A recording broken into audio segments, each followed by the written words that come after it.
साथियों, आज हम आपको एफआईआर के बारे में बताएंगे। ऑनलाइन एफआईआर क्या होती है ये भी बताएंगे और एफआईआर को पढ़ना कैसे है ये भी बताएंगे। कितने कॉलम होते हैं ये भी हम आपको बताएंगे। साथ ही साथ देहाती नालसी क्या होती है, जीरो की एफआईआर क्या होती है ये भी हम आपको इस वीडियो में बताएंगे। साथियों, संज्ञेय अपराध की सूचना पर जैसे ही पुलिस को, इन्वेस्टिगेशन एजेंसी को, पुलिस को संज्ञेय अपराध की सूचना प्राप्त होती है। संज्ञेय अपराध ऐसे अपराध होते हैं जिनमें कि पुलिस क्या कर सकती है, एफआईआर दर्ज कर सकती है, इन्वेस्टिगेशन कर सकती है और बिना वारंट के क्या कर सकती है, गिरफ्तार कर सकती है। साथियों, जब भी पुलिस को संज्ञेय अपराध की सूचना मिलती है, पुलिस एफआईआर दर्ज करती है। अब साथियों, इसमें महत्वपूर्ण बात जो है वो है कि विलंब वाली बात। इसमें कुछ जजमेंट भी हैं। एक तो एफआईआर में देरी, एफआईआर में विलंब और न्यायालय भेजने में विलंब। दो प्रकार से विलंब होता है। एक तो किसमें होता है, एफआईआर में, यानी कि जब एफआईआर दर्ज हुई, घटना, दिनांक, समय और एफआईआर दर्ज होने में जो अंतराल है, अंतर है, उसका स्पष्ट रीजन देना पड़ेगा। यानी कि भाई एफआईआर जो कायमी करता अधिकारी है उसको बताना पड़ेगा इस एफआईआर में कि जो एफआईआर दर्ज हुई है वो विलंब से क्यों हुई है, इसका स्पष्टीकरण देना पड़ेगा। साथियों, नियम है कि तत्काल एफआईआर कहां भेजी जाएगी, न्यायालय भेजी जाएगी। तत्काल मीन्स 24 घंटे के अंदर। कितने, 24 घंटे के अंदर। ऐसे में कुछ जजमेंट हैं। जैसे एक जजमेंट है जंग सिंह बनाम राजस्थान राज्य, माननीय सुप्रीम कोर्ट का निर्णय है। कहां का, सुप्रीम कोर्ट।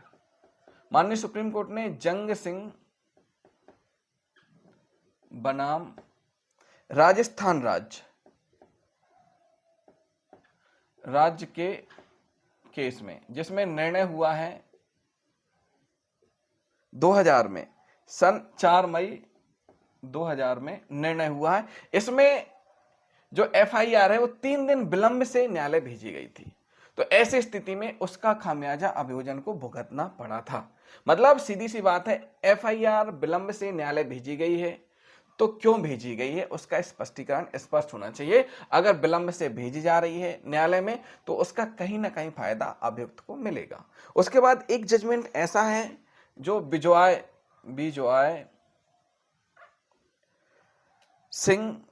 सिंह एवं अन्य बनाम बिहार राज्य।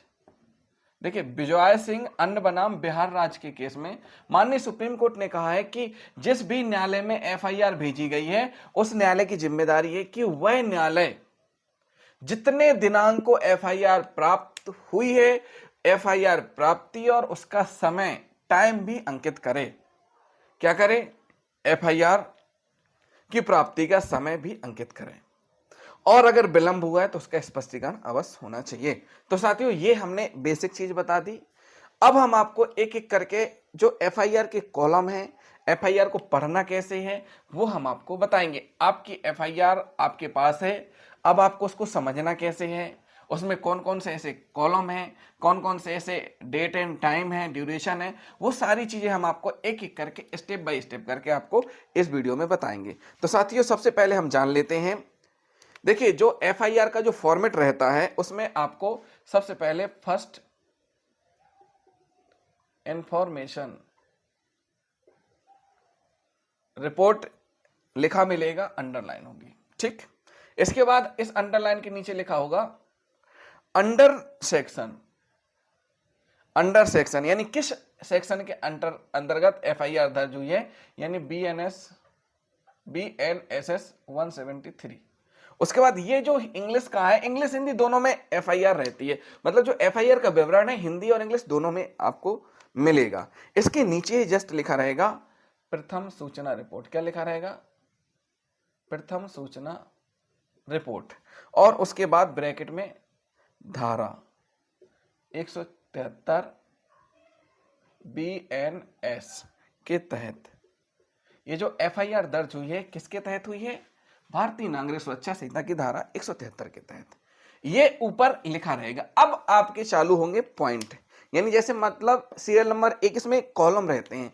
जैसे पहला जो पॉइंट है इसमें क्या क्या विवरण रहेगा? इसमें आपका डिस्ट्रिक्ट, यानी जो भी पुलिस एजेंसी है या इन्वेस्टिगेशन एजेंसी है, पुलिस स्टेशन है, जिस पुलिस स्टेशन जो भी जहां दर्ज हुई है उस पुलिस स्टेशन का जिला क्या है। तो सबसे पहले डिस्ट्रिक्ट यानी जिला, किस जिले में FIR दर्ज हुई है उस जिले का नाम रहेगा।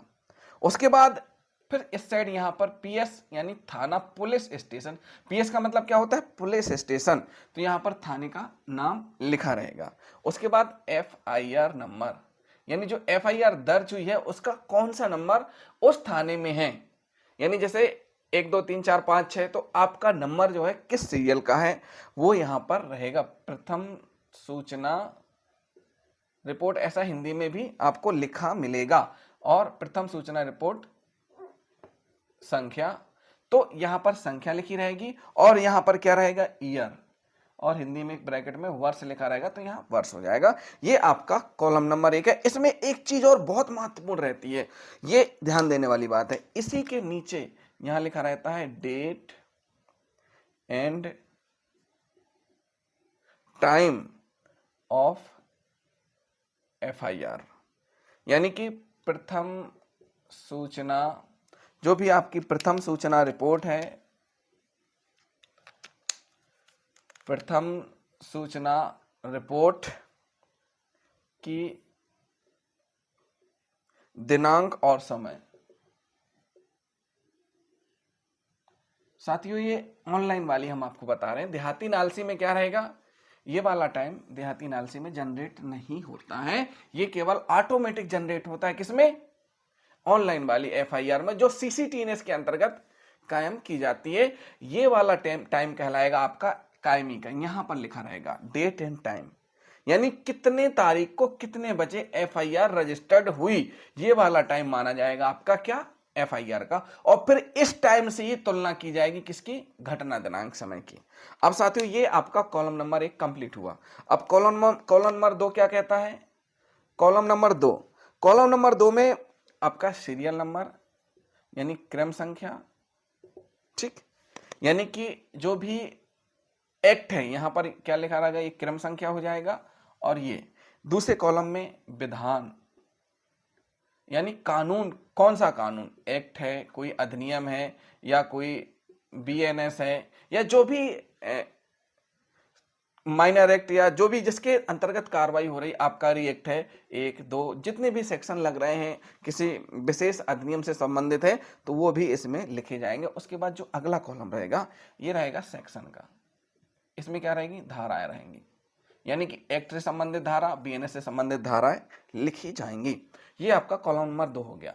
कॉलम नंबर 3 क्या कहता है? कॉलम नंबर 3 सबसे महत्वपूर्ण है, और कॉलम नंबर 3 की तुलना की जाएगी इससे। वो कैसे महत्वपूर्ण है? देखिए, सबसे पहले यहां लिखा जाएगा डे, डे मीन्स दिन। तीसरे का sub clause A point, day मतलब दिन। किस चीज का दिन? घटना का दिन, यानी डेट फ्रॉम, दिनांक से, डेट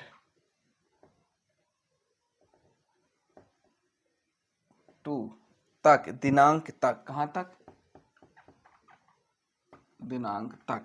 अब साथी देखिए, अब साथी देखना, आप यहां पर ये जो दिनांक है, ये डेट लिखा है, डे लिखा है, इसका मतलब क्या है? इसका मतलब है दिन का नाम लिखा जाएगा, जैसे संडे, मंडे, ट्यूसडे, या रात में है तो दरमियानी रात, जो भी है वो चीज यहां लिखी जाएगी।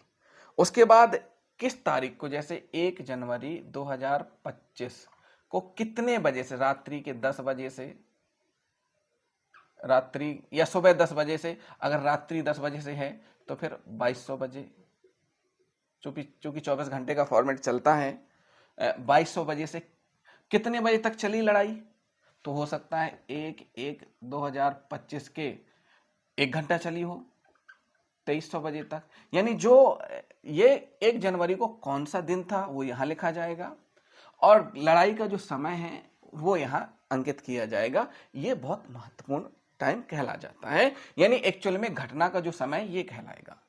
और इसमें सबसे महत्वपूर्ण बात यही है कि जो सूचनाकर्ता शिकायतकर्ता घटना का समय बताता है, अगर वह घटना का समय झूठा पाया गया तो फिर एफआईआर का महत्व क्या रहेगा। आप खुद समझदार हैं कि अगर घटना ही झूठी है तो फिर एफआईआर का महत्व नहीं रहेगा। इसलिए घटना स्थल बहुत महत्वपूर्ण होता है। घटना स्थल से ही धाराओं का भी निर्धारण होता है, जैसे घटना स्थल खुले स्थान का है या फिर बंद स्थान का है, ये भी महत्वपूर्ण होता है। घर के अंदर का है, बाहर का है, आंगन का है, कहाँ का है, ये सारी चीजें घटना स्थल पर ही निर्भर करती हैं। तो भाई ये जो घटना है कब से प्रारंभ हुई और कब तक जारी रही।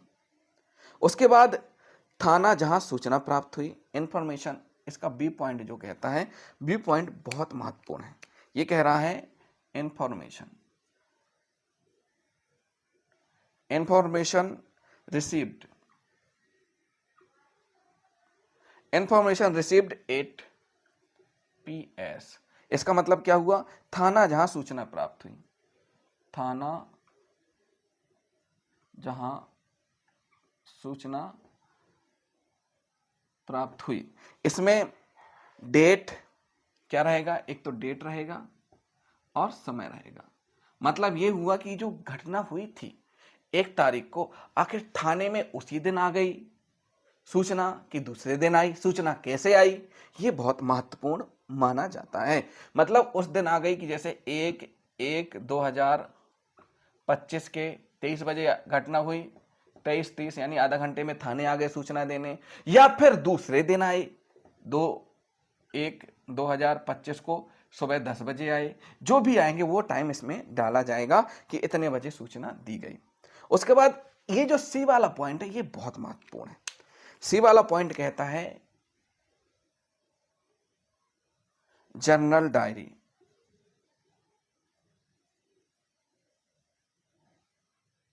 रेफरेंस, मतलब रोजनामचा, संदर्भ। पहले के समय में CCTNS के पहले हाथ का रोजनामचा चलता था।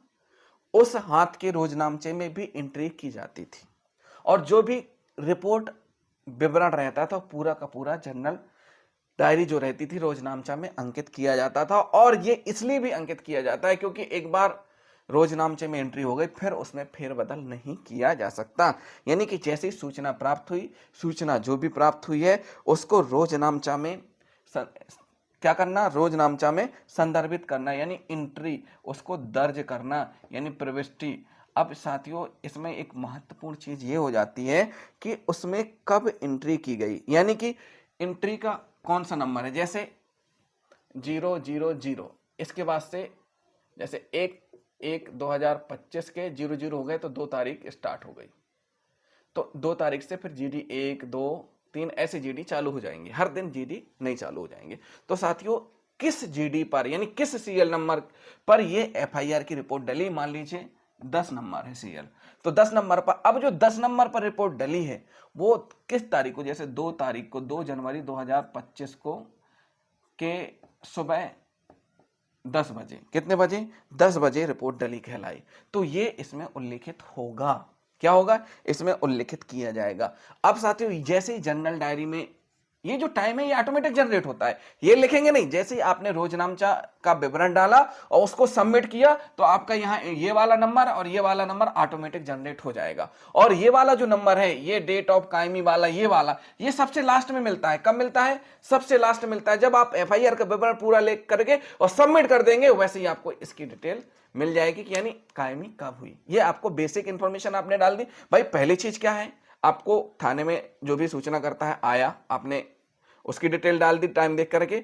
लेकिन जो ये दूसरा वाला टाइम रोजनामचा वाला है ये आप जनरेट नहीं कर रहे, ये ऑटोमेटिक जनरेट हो रहा है।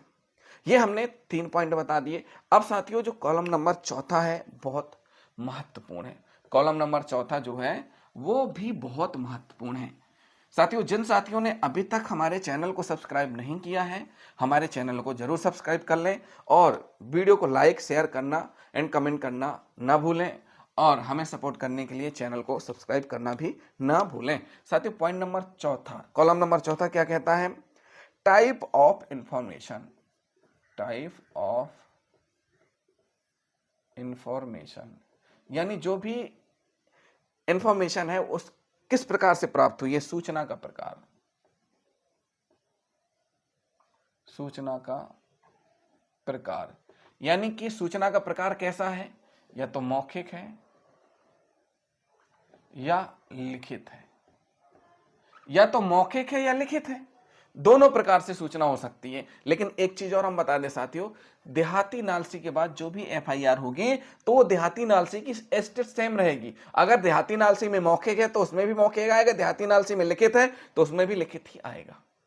तो साथियों, टाइप ऑफ इंफॉर्मेशन है, सूचना मौखिक, लिखित या टेलीफोन से कैसी सूचना प्राप्त हुई है, वो सारी चीजें आपको लिखना है। ये पॉइंट नंबर चौथा हो गया। पॉइंट नंबर पांचवा क्या कहता है, देखिए घटना स्थल बहुत महत्वपूर्ण है। अब घटना स्थल के निर्धारण से बहुत सी चीजें होती हैं कि घटना स्थल बताता है कि यह जो मामला है आपके थाना क्षेत्र का है या नहीं, दूसरे थाना क्षेत्र का है, आपके स्टेट का है या दूसरे स्टेट का, ये सारी चीजें घटना स्थल ही डिसाइड करता है। तो साथियों, घटना स्थल बहुत महत्वपूर्ण है। घटना स्थल पर आरोपी उपस्थित है या नहीं है, इसके बारे में हम लास्ट में बताएंगे। साथियों, एफआईआर में पीड़ित और आरोपी दोनों पक्षों के बारे में हम लास्ट में विश्लेषण करेंगे। साथियों, पॉइंट नंबर पांचवा बोलता है घटना स्थल। यह बहुत महत्वपूर्ण है, घटना स्थल। अब साथियों देखिए, घटना घटित हो गई, लेकिन किस स्थान पर घटना घटित हुई है। जब सूचनाकर्ता पीएस यानी पुलिस स्टेशन आ गया तो पुलिस स्टेशन में नॉर्थ, साउथ, ईस्ट, वेस्ट के हिसाब से डायरेक्शन देखा जाता है। यानी पुलिस स्टेशन से डायरेक्शन क्या है, किस चीज का, जहां पर घटना घटित हुई है, मतलब direction and distance, direction and distance क्या है, किस चीज का डिस्टेंस, जहां पर घटना घटित हुई है। फ्रॉम कहां से, पीएस पुलिस स्टेशन से, यानी थाने से दिशा एवं दूरी क्या है। हम कई बार गलत कर देते हैं, जबकि ये चीज एग्जैक्ट लिखी जानी चाहिए। भाई, आपका जो पुलिस स्टेशन है उससे घटना स्थल कितनी दूरी पर है और किस दिशा में है, ये पूरा का पूरा इसमें लिखा जाएगा, किलोमीटर में या मीटर में, और दिशा भी लिखी जाएगी। उसके बाद बी पॉइंट क्या कहेगा, बी पॉइंट बताता है एड्रेस। किस चीज को बता रहा है बी पॉइंट, कौन सा एड्रेस, यानी जो घटना स्थल का पता, कहां पर घटना स्थल हुई है। घटना स्थल का पता यानी घटना घटित कहां हुई है, बस स्टैंड में हुई है, या एटीएम के सामने हुई है, या किसी ऑफिस के सामने हुई है, किसी के घर के सामने हुई है, रोड में हुई है, तो किस स्थान पर हुई है, वो पूरा का पूरा विवरण इसमें लिखा जाएगा। उसके बाद सी नंबर कॉलम कहता है कि यदि स्थान सीमा के बाहर है तो, यदि जो घटना स्थल है, यदि थाना सीमा के बाहर है तो, मान लीजिए जो भी घटना घटित हुई है वो घटना आपके थाना क्षेत्र के अंतर्गत नहीं है। मान लीजिए एक थाना है, ठीक है, ये एक पुलिस स्टेशन है, ये कोतवाली है, ठीक। अब जहां पर घटना घटित हुई है वो देहात लगता है, तो ऐसी स्थिति में क्या किया जाएगा कि कायमी करके देहात भिजवा सकते हैं, या ये घटना स्थल यूपी का लग रहा है, आप एमपी से हैं, तो आप क्या कर सकते हैं, यूपी वो सारी चीज पहुंचा सकते हैं। या कोई सूचना करता आपके थाने में आकर के ऐसी घटना की जानकारी दे रहा है जो संज्ञेय अपराध है, लेकिन वो घटना दिल्ली की है, तो आप एफआईआर करके दिल्ली के संबंधित एरिया में एफआईआर को भेजेंगे, यानी 0 पर कायमी करके भेजेंगे। तो साथियों, जब थाना सीमा के बाहर का घटना स्थल है तो उसमें फिर सारी चीजें लिखी जाएंगी कि भाई नेम ऑफ पीएस, यानी किस थाना क्षेत्र का घटना स्थल है वो लिखा जाएगा, फिर जिला लिखा जाएगा कि किस जिले या किस राज्य का वो घटना स्थल है। ये सारी चीजें विवरण में लिखी जाएंगी। ये पॉइंट नंबर क्या हो गया, 5 हो गया। अब जो पॉइंट नंबर 6 है वो बहुत महत्वपूर्ण है। क्यों, क्योंकि पॉइंट नंबर 6 जो है वो पॉइंट नंबर है सूचनाकर्ता से संबंधित है, यानी जिसने भी आपको थाने में आकर के सूचना दी है उसका संपूर्ण विवरण इसमें रहता है। तो साथियों, जो पॉइंट नंबर 6 है बहुत महत्वपूर्ण है। पॉइंट नंबर 6, भाई पॉइंट नंबर 6 में देखिए, सूचना संज्ञेय अपराध की कोई भी दे सकता है, लेकिन कई मामले ऐसे हैं कि ऑथराइज्ड भी होना जरूरी है जो सूचना दे रहा है। कई बार रंजिश या बदले की भावना से भी शिकायतकर्ता शिकायत कर देता है, कई लोगों के नाम लिखवा देता है, ऐसे भी कई घटनाक्रम हुए हैं। तो सबसे पहला है छठवें में हम लिखेंगे कंप्लेनेंट की डिटेल। जो शिकायत करता है कौन? कंप्लेनेंट नेंट या इन्फॉर्मेंट यानी शिकायतकर्ता की डिटेल रहेगी। इसमें ए कॉलम में उसका नाम रहेगा, बी कॉलम में उसके फादर का नाम या हस्बैंड का नाम, जो भी हस्बैंड है उसका नाम रहेगा।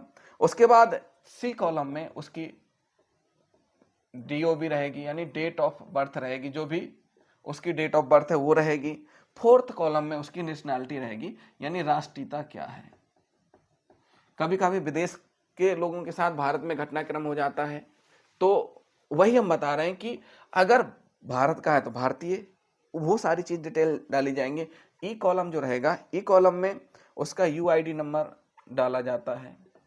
उसके बाद ई के बाद एफ का जो कॉलम है, एफ कॉलम बहुत महत्वपूर्ण है। इसमें पासपोर्ट, अगर उसका पासपोर्ट है शिकायतकर्ता का तो उसकी डिटेल, पूरी पासपोर्ट की डिटेल, जैसे कब जारी हुआ, ठीक है, और जारी करने का स्थान कहां पर है, मतलब जो पासपोर्ट जारी हुआ तो किस स्थान से जारी हुआ, ये सारी चीजें उसमें डिटेल में लिखी जाएंगी।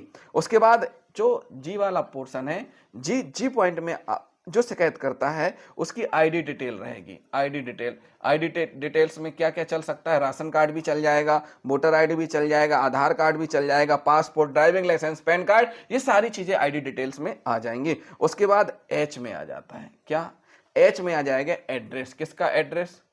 जो शिकायत करता है उसका पता लिखा जाता है, यानी शिकायत करता रहने वाला कहाँ का है। इसमें दो पते चलते हैं, मतलब अभी वर्तमान में कहाँ निवास कर रहा है और स्थायी रूप से रहने वाला कहाँ का है, ये दोनों पते इसमें लिखे जाते हैं। फिर उसके बाद इसी में आ जाता है कि भाई उसका व्यवसाय क्या है, जो शिकायत करता है वो क्या काम धंधा करता है, नौकरी करता है, मजदूरी करता है, प्राइवेट है, हाउस वाइफ है या कुछ काम नहीं करता, जो भी है सारी चीजें लिखी जाती हैं। फिर इसका फोन नंबर क्या है, मोबाइल नंबर क्या है, जो शिकायत करता है उसका मोबाइल नंबर भी दर्ज किया जाता है। तो इतनी डिटेल शिकायतकर्ता की दर्ज की जाती है। साथियों, ये देहाती नालसी में भी अंकित की जाती है।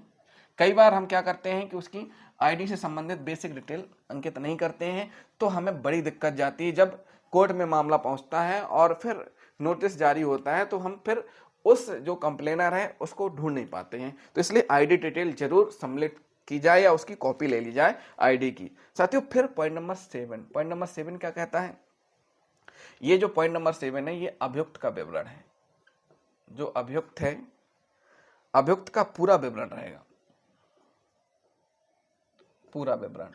अभियुक्त का पूरा विवरण कैसे? ज्ञात है तो नाम रहेंगे, अगर संदिग्ध हैं तो भी रहेंगे, अज्ञात हैं तो वो भी इसमें शामिल रहेंगे। और इनकी डिटेल रहेगी, भाई कितने आरोपी हैं, यानी सीरियल नंबर 1, नाम क्या है आरोपी का वो लिखा जाएगा, उपनाम क्या है वो भी लिख सकते हैं। उसके बाद रिश्तेदार, अगर पता है रिश्तेदार का नाम तो वो भी लिख सकते हैं। उसके बाद वर्तमान पता, यानी जो अभियुक्त है उसका पूरा ये डिटेल इसमें भरा जाएगा। ये पॉइंट नंबर 7 बोलता है। पॉइंट नंबर 8वां है। पॉइंट नंबर 8वां किससे संबंधित है? ये देखिए, रिपोर्ट देरी से दर्ज कराने का कारण। मान लीजिए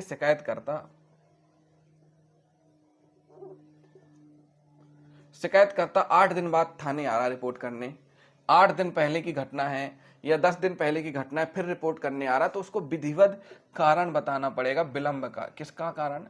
विलंब का कारण। और उसके बताने पर जो FIR करता है उनको इस FIR में स्पष्ट रूप से अंकित करना पड़ेगा कि ये जो विलंब है उसका रीजन क्या है। उसके बाद कॉलम नंबर 9 क्या कहता है? कॉलम नंबर कहता है कि संबंधित संपत्ति का विवरण।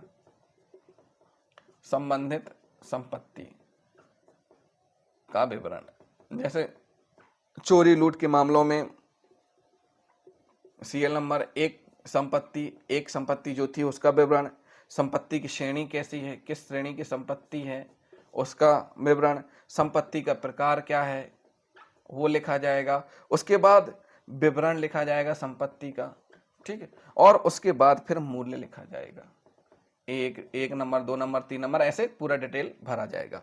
फिर इसके बाद कॉलम नंबर 10वां, कॉलम नंबर 10वां कहता है कि कुल संपत्ति कितनी है जो इसमें लिखी गई है, इस कुल संपत्ति का मूल्य रुपए में लिखा जाएगा। किस में लिखा जाएगा? रुपए में अंकित किया जाएगा। और 11 नंबर कॉलम क्या कहता है? 11 नंबर कॉलम कहता है यह है मृत्यु समीक्षा। जैसे कई बार मर्ग कायम होने के बाद फिर एफआईआर दर्ज होती है, तो मृत्यु समीक्षा रिपोर्ट, मृत्यु समीक्षा रिपोर्ट, यूडी प्रकरण या जो भी है वो सारे इसमें संलग्न किए जाते हैं। तो साथियों ये हमने क्या बता दिया आपको? पूरे 11 पॉइंट बता दी। अब हम आपको बताएंगे पॉइंट नंबर 12 जो कि बहुत महत्वपूर्ण है। पॉइंट नंबर 12 एफआईआर का विवरण रहता है। जो पॉइंट नंबर 12 है, ये जो कॉलम नंबर 12 है, कॉलम नंबर 12 में जो एफआईआर है, प्रथम सूचना का तथ्य यानी पूरा का पूरा डिटेल लिखी जाएगी इसमें। इस कॉलम नंबर 12 में पूरा का पूरा एफआईआर जो भी शिकायत करता है, कैसी क्या घटनाक्रम है, जो भी बताया लिखित मौके की या जैसी भी सूचना मिली है, पूरी की पूरी 12 नंबर कॉलम में अंकित की जाएगी। 13 नंबर क्या कहता है? 13 नंबर कहता है कि की गई कार्रवाई, चूंकि उपरोक्त जानकारी से पता चलता है कि अपराध करने का तरीका उल्लिखित धारा के तहत है। मतलब की गई कार्रवाई, जो भी की गई कार्रवाई, देखिए जो विवरण है उससे पता चलता है कि की गई कार्रवाई क्या है, अपराध करने का तरीका क्या है, वो इसमें लिखा जाता है। और उसके बाद इसमें भी पॉइंट है। नंबर 1 में प्रकरण दर्ज किया गया, जांच के लिए लिया गया। हाँ, अब भाई घटना संज्ञेय अपराध की है, प्रकरण भी दर्ज किया जा रहा और जांच में लिया जा रहा है। उसके बाद इसमें बी पॉइंट है कि जांच अधिकारी का नाम क्या है, मतलब जो जांच अधिकारी है उसका नाम क्या है, यानी जिसने भी जांच की है उसका नाम भी लिखा जाएगा, उस पुलिस अधिकारी का नाम लिखा जाएगा। फिर उसके बाद है जांच को जो भी to take up the investigation, यहां पर रहेगा to take up the investigation. इसका मतलब क्या हुआ? इसका मतलब जो जांच अपने पास लेने के लिए निर्देश दिया गया या रिफ्यूज्ड इन्वेस्टिगेशन ड्यू टू, जांच के लिए रिफ्यूज टू या के कारण इंकार किया, जो भी कारण है वो सारी चीजें, जो भी जांच करता है वो इंकार कर रहा है, जो भी विवरण, वो सारी चीजें लिखी जाती हैं। फिर कभी कभी केस ट्रांसफर होते हैं, जैसे बहुत से एक व्यक्ति से संबंधित बहुत सी कार्रवाइयां हो गई, तो वो सामने वाला व्यक्ति चाहता है कि उसकी जान को खतरा है, ऐसी स्थिति में सारे केस एक जगह ट्रांसफर कर दिए जाते हैं। क्या कर दिए जाते हैं? ट्रांसफर हो जाते हैं। तो फिर ट्रांसफर टू पीएस, यानी जिस थाने में ट्रांसफर किए गए हैं उसका विवरण पूरा डिटेल इसमें अंकित कर दिया जाता है। उसके बाद फिर नीचे जो भी कार्रवाई हो रही है, थाना प्रभारी के निर्देश के पर प्राथमिकी दर्ज की गई है, यानी जो थाना प्रभारी हैं उनके निर्देशक पर ही एफआईआर क्या की जा रही है? दर्ज की जा रही है। फिर उसके बाद जो कायमी करता है, यहां पर जो भी कायमी करता है उसके हस्ताक्षर होंगे, उसका नाम लिखा जाएगा, नाम क्या है, उसका पद क्या है, ये पूरा डिटेल में लिखा जाएगा। फिर नीचे थाना प्रभारी का डिटेल रहेगा, उसका नाम, उसका पद जो भी है वो लिखा जाएगा। उसके बाद ये जो कॉलम नंबर 14 है, कॉलम नंबर 14 ये चौथा था, ट्रांसफर वाला 13 का चौथा है। कॉलम नंबर 14 क्या कहता है? इसमें शिकायतकर्ता जो भी है उसके साइन होंगे, जो शिकायत करता है उसके साइन होंगे। किसके होंगे? जिसने भी शिकायत दर्ज कराई है उसके इसमें साइन लिए जाएंगे। किसके? जिसने भी शिकायत दर्ज कराई है, किसने, जो भी शिकायत दर्ज कराने वाला है उसके इसमें नाम अंकित किए जाएंगे। जो भी शिकायत करता है या तो हस्ताक्षर या अंगूठा जो भी है उसका विवरण लिखा जाएगा। अब साथियों इसमें देखिए एक चीज और महत्वपूर्ण है, इसमें पॉइंट नंबर 15वां अदालत में प्रेषण दिनांक और समय, यानी ये देखिए जो एफआईआर है अदालत कब भेजी गई उसका डिटेल पूरा सारी चीजें, यानी नियम ये कि तत्काल सेंड करना है। उसके बाद जो फॉर्म 7 रहते हैं वो पूरे इसमें संलग्न रहते हैं। तो इस प्रकार से ये एफआईआर का प्रारूप होता है। हमने आपको एक एक करके समझा दिया कहाँ कौन सा कॉलम में क्या लिखा जाता है। लास्ट में जब सब कुछ कंप्लीट हो जाता है तो फिर जैसे ही जमा की जाती है तो फिर date and time of FIR निकल करके सामने ऑटोमेटिक जनरेटेड हो जाता है। क्या हो जाता है? ऑटोमेटिक जनरेटेड हो जाता है। अब साथियों बात कर लेते हैं जो हमने घटना के स्थल और जो महत्वपूर्ण पॉइंट है उस पर हम चर्चा करेंगे। देखिए जो एफआईआर है, एफआईआर में क्या सबसे महत्वपूर्ण है? इसमें सबसे महत्वपूर्ण पहली चीज है घटना स्थल, दूसरा पॉइंट है घटना का दिनांक समय, ठीक, तीसरा पॉइंट है सूचना, थाने में सूचना, चौथा महत्वपूर्ण पॉइंट है कायमी, पांचवा न्यायालय भेजना। अगर कायमी में विलंब हुआ है, न्यायालय में भेजने में विलंब हुआ है, सूचना कैसी, जो भी सूचना कब प्राप्त हुई है, ये बहुत महत्वपूर्ण है। घटना स्थल कहाँ का है, उसके बाद घटना का दिनांक समय। जो भी एफआईआर है, एफआईआर में कई बार हम करते क्या हैं कि दहेज से संबंधित जब भी एफआईआर होती है हम सीधा स्टार्ट करते हैं कि फरियादिया फला फला ने आकर के थाने में रिपोर्ट की कि उसके ससुराल वाले सो एंड सो से लगातार परेशान कर रहे हैं और मारपीट करके प्रताड़ित कर रहे हैं, दहेज की मांग कर रहे हैं। लेकिन हम एक चीज लिखना भूल जाते हैं कि भाई किन किन पर्टिकुलर डेट में उसके साथ क्रूरता की गई या मारपीट की गई, कब कब घटना घटित हुई, ये बहुत महत्वपूर्ण है। मतलब अगर डेट फिक्स नहीं है तो जैसे दीपावली के पहले, 2 दिन पहले, या दीपावली के बाद, या दीपावली की रात में, या होली के दिन, या नए साल, जो भी डेट है वो आना चाहिए कि हाँ इस तारीख में ऐसा घटनाक्रम हुआ था। अगर इस प्रकार से उल्लिखित नहीं है तो भी उसमें संदेहात्मक स्थिति बनेगी। यानी एफआईआर में भी, जो एफआईआर है उसमें कब बात की गई, कब विवाद हुआ, कब क्या हुआ, वो सारी चीजें उल्लिखित की जानी आवश्यक है। और उसके बाद है घटना, ये तो हमने आपको बता दिया, घटना का जो दिनांक समय स्पष्ट होना, सूचना कब दी गई, यानी घटना कब घटित हुई, कितने दिन बाद सूचना दी गई, और सूचना लेट क्यों दी गई, ये भी बहुत महत्वपूर्ण है। अब एफआईआर कब हुई, आखिर एफआईआर में देरी क्यों की गई, ये सारे स्पष्टीकरण देना आवश्यक है। न्यायालय भेजने में देरी क्यों हुई, अगर यहां न्यायालय भेजने में देरी हो रही है, कायमी में देरी हो रही है, तो यहां जरूर मामला संदेहास्पद माना जाएगा। सूचना कब दी गई और एफआईआर कब हुई, सूचना देने का माध्यम क्या था। कई बार होता क्या है कि एफआईआर में लिखा जाता है कि लिखित सूचना दी, और बयानों में लिखा जाता है कि टाइपशुदा, यहां लिखते हस्तलिखित आवेदन पेश किया और बयानों में लिख देते टाइपशुदा, तो यहां कंट्राडिक्शन आ गया। या एफआईआर में लिख देते कि लिखित आवेदन दिया, बयानों में बोल देते हैं, जो पुलिस इन्वेस्टिगेशन अधिकारी कई बार ऐसी गलतियां कर देते हैं कि वहां लिख देते हैं कि मौके का करके रिपोर्ट किए। तो ऐसा नहीं होना चाहिए। अगर ऐसा कर रहे हैं तो कहीं ना कहीं इसका फायदा अभियुक्त को जरूर मिलेगा। तो साथियों ये सारी चीजें हमने आपको बताई। और एक चीज और महत्वपूर्ण है, देखिए घटना दिनांक समय सही से अंकित की जानी चाहिए एफआईआर में, क्योंकि वही बेस होता है सबसे महत्वपूर्ण। मान लीजिए घटना 1 जनवरी 2025 की 14 बजे की है, लिखी गई, लेकिन एक्चुअली में घटना 14 बजे ना होकर के या तो पहले 10 बजे की है या बाद की 16 बजे की है। तो ऐसे में जो भी आरोपी पक्ष है, अभियुक्त पक्ष है, उनके पास अपने आप को बचाने के लिए, डिफेंस करने के लिए बहुत से ऐसे मौके होते हैं, जैसे कि वह घटना स्थल की सीसीटीवी फुटेज, क्योंकि आपने जो एफआईआर में लिखा है आप उसको बदल नहीं सकते, आपने 14 बजे लिख दिया है, जो भी लिखवा दिया गया है, क्योंकि एफआईआर सूचनाकर्ता के बोलने पर, बताने पर ही दर्ज की जाती है।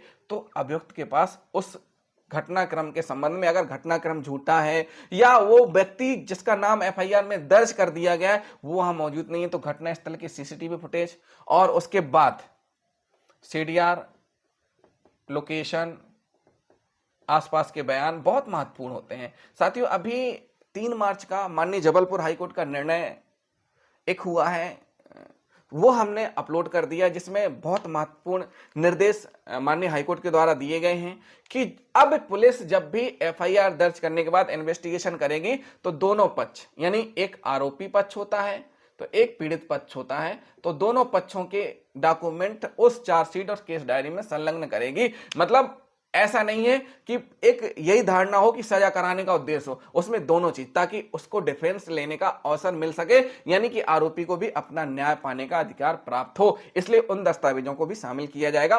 फुल वीडियो चैनल में अवेलेबल है, आप देख सकते हैं। साथियों ये हमने आपको बेसिक चीजें बता दी, लेकिन जो सबसे महत्वपूर्ण चीज यही है कि जो भी एफआईआर दर्ज होती है रोज नामचा में एंट्री की जाती है, वो ऑटोमेटेड जनरेटेड होती है। एक बात और हम बता देते हैं, कई बार होता क्या है, एक अपराध की एफआईआर 2 हो जाती है, कभी कभी गलती से एक ही घटनाक्रम की 2 एफआईआर दर्ज हो जाती है। तो ऐसे में जो पहली वाली एफआईआर दर्ज हुई है वो मान्य होगी, दूसरी वाली मान्य नहीं होगी।